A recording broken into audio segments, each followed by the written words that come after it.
I'm going to show you how to add colour to a clip in Premiere Pro. Now, I'm going to open up a video that I'm going to use. See, that's the right video that I want. Lovely. So I'm going to click and drag onto my timeline. We do what we always do, what I told you to do earlier, is change sequence settings so we get a nice big picture rather than squashed, spread out. So what we're going to do is we're going to add a new layer by clicking at the bottom and clicking OK. I'm going to click and drag over the top of the video, and then I'm going to spread it out so it will equal the length of the video.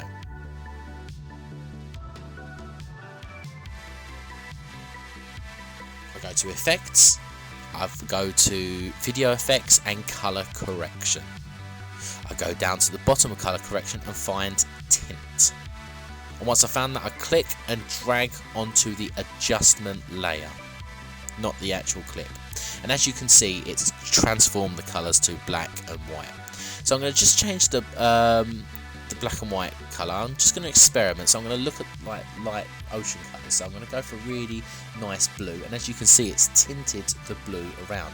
And then I'm just going to change the white color just to show you what difference it can make. So it looks like a nighttime effect, a really cool glowing nighttime effect.